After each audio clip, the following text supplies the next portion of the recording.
Welcome back to V's Knees. I'm V, and these are my knees. I bring you Island Time, all those wonderful specks of land in the middle of the ocean surrounded by water for thousands of miles, with nightmares beneath them that we still don't know about. But hey, there's palm trees. Today the island we'll be going to is Haiti. Well, Hispaniola, it depends on the time period. You'll figure all that out. So technically we're only talking about half of the island. This half right here. Their history is a roller coaster of emotions. I went from sad to mad to literally yelling at my screen while I was trying to record this. Talk about Haiti, we first need to talk about a tribe called the Arawaks. A group of Native Americans who made their way from the mainland of America and went to the Caribbean islands. For some reason, this is heavily disputed.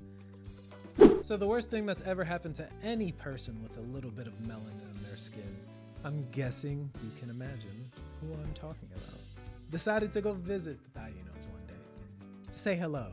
So these people were greeted by the Taínos with nothing but love and gifts. One of their ships broke down and they actually helped them fix it. Without any pay, they didn't want any of that. They just wanted to help. You know what they got for this beautiful gesture? Genocide.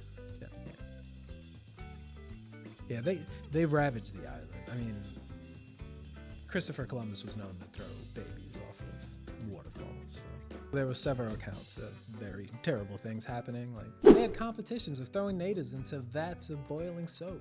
They really wanted them to be clean. The funny part is that Arawaks had no weapons. They were people of no prisons, no prisoners. They just worked together. So Columbus was so impressed by these people, how hardworking they were. He said, you know what?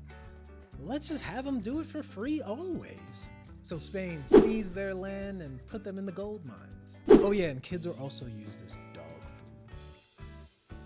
Yeah, a raw diet. Probably a good diet. Needless to say, within 100 years, 95% of the population was gone.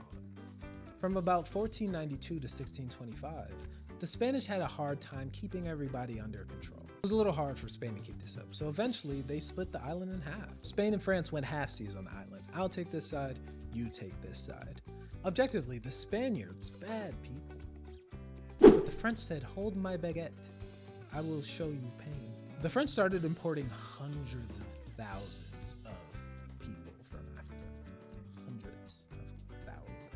They said, if you are brown, come to town. Go to this town now. They weren't joking. And those hundreds of thousands of people were doing them well. In about 1780, they were supplying 40% of Europe's sugar and 60% of Europe's coffee. This single colony, about the size of Hawaii, had them raking in more than every British colony. In the second half of 1780, they accounted for about 1/3 of the entire Atlantic slave trade. The population of Africans was roughly about 790,000. Which is about the modern day population of Aruba, Antigua, St. Vincent, all combined. And the population of these French dolls was about 30K, so about one Frenchman to every 26 Africans. Just to show you how much better the French were than the Spanish, I'll show you a passage from the secretary of Henry Christophe, who was a slave for half of his life, and he chose to let us know exactly what they were doing. As you can guess, this was not well received by the people on the island.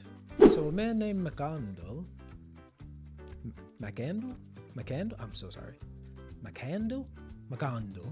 a one-armed slave from Guinea who escaped in about 1751. He was a voodoo Hongan? He was a voodoo Hongan? He was a priest, I guess, who spent 6 years staging raids all through the countryside, killing about 6,000 Frenchmen. One day, after a failed plot to poison the drinking water, they captured him and burned him alive in the town square. The first man of many willing to get their lick back. And now we have to touch on the gens de couleur.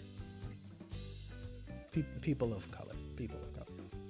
Which usually was the son or daughter of a master and one of his employees, one of his forced employees.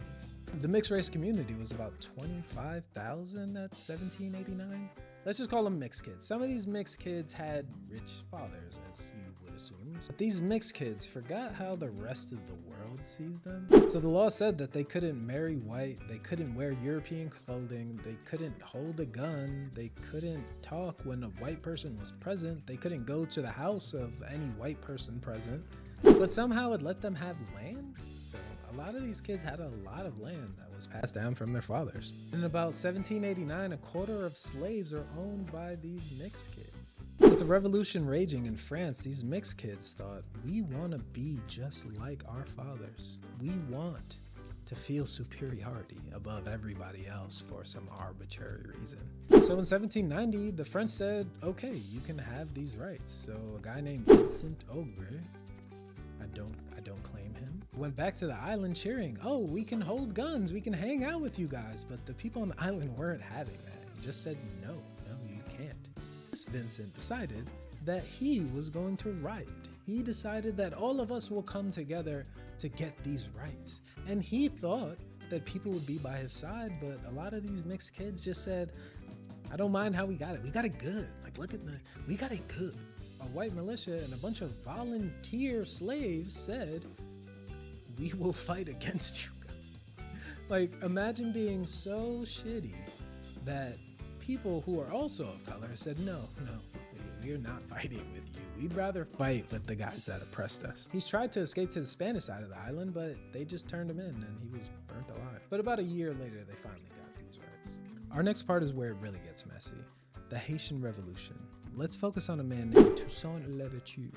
A self-educated man, one of the most successful black commanders, initially fought for the Spanish crown. After the British had invaded, he decided to fight for the French if they would agree to free all of the slaves. The French proclaimed the end of slavery, so he decided to work for the French to ensure that all of the slaves would be freed. So Louverture abandoned the Spanish army in the east and brought his forces over to the French side. Under the military leadership of Toussaint, the French expelled the Spanish forces. In the end, Toussaint eventually restored control on the island for the French.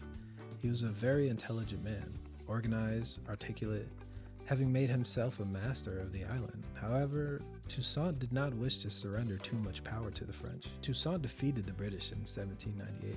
In addition, he led an invasion to the neighboring Santo Domingo, December 1800, and freed the slaves there in 1801. In 1801, Toussaint issued a constitution for the island, a decree that said that he was governor for life.